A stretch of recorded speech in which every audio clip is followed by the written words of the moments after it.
I'm John. Standing in the elegant garden of our wedding venue, I watch as the security personnel escort my sister, Lily, away.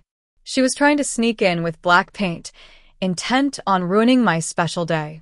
But I'm surprisingly calm, determined not to let her spoil a single moment.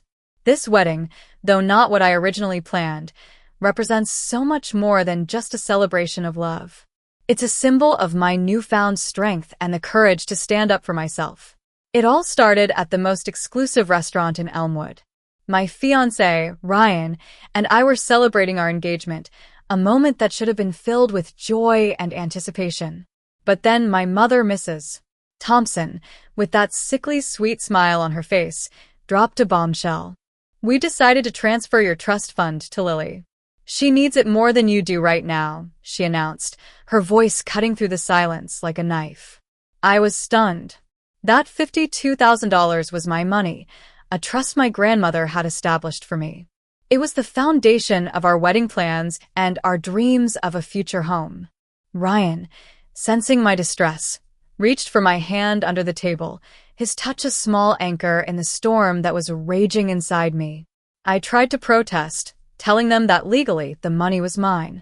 But my mother just dismissed me, saying I was always too concerned with technicalities.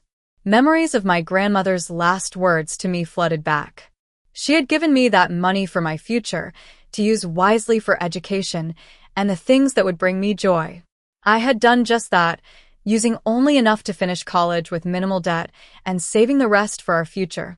Lily, on the other hand, had squandered her identical inheritance in a mere 18 months.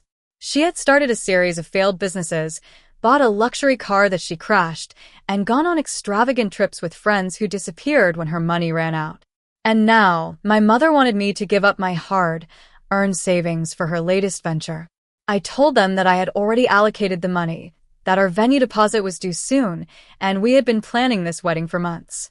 But my mother waved it off, saying plans change. Lily was starting a new business and needed the capital. I grew more determined, raising my voice to make them understand that this was my money, not theirs to redistribute. That's when my mother's true colors showed. She called me selfish and said Lily needed the money more. When I stood my ground, saying that needing something didn't give her the right to take what wasn't hers, my mother slapped me across the face. The sound echoed through the room, and gasps filled the air. Ryan immediately stood up, ready to defend me. In that moment, I finally saw my mother clearly. It wasn't just about the money. It was a lifetime of Lily's needs being prioritized over mine. Her failures were always rewarded, while my responsibility was taken for granted. I knew that if I backed down now, nothing would ever change. So, for the first time, I chose myself. A few days later, I discovered the truth.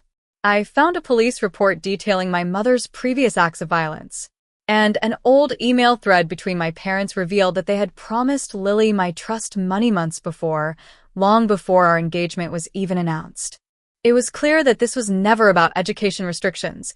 It was about maintaining the same old pattern of Lily failing and me paying the price. I decided to fight back. I hired an attorney, Ms. Reed, who specialized in trust law and family financial disputes. But the battle was far from easy. My parents sued me for misappropriation of funds, claiming they were meant solely for education. They even tried to sabotage our wedding plans. Vendors started canceling, and my credit card was declined. I later found out that they had hacked into our wedding planning folder and deleted all our files. But I wasn't alone. Ryan stood by me every step of the way, and my uncle, Mr. Thompson, offered me financial help and the promise to walk me down the aisle. My friends, too, were a constant source of support. They threw me an emergency wedding shower, replacing the gifts my family had returned. The trial was intense. Ms. Reed presented evidence of my responsible financial management and Lily's reckless spending. She also showed that the trust had no strict educational restrictions. When Lily took the stand, she tried to paint me as the selfish one, but her lies were quickly exposed. In the end, the judge ruled in my favor. I was granted full rights to the trust fund, and my parents were ordered to pay my legal fees.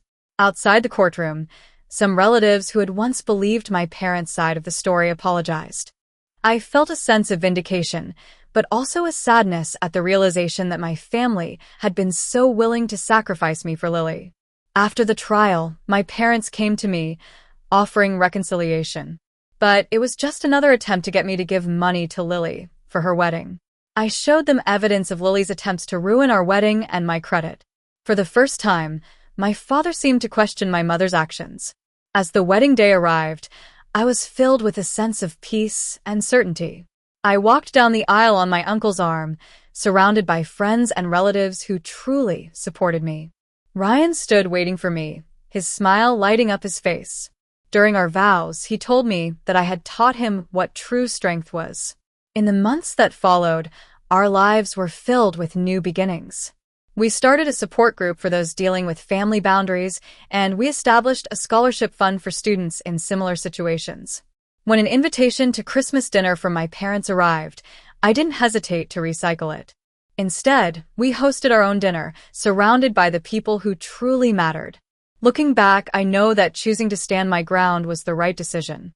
Some bridges are just not meant to be repaired, and I'm ready to build a new life based on honesty, respect, and self-worth.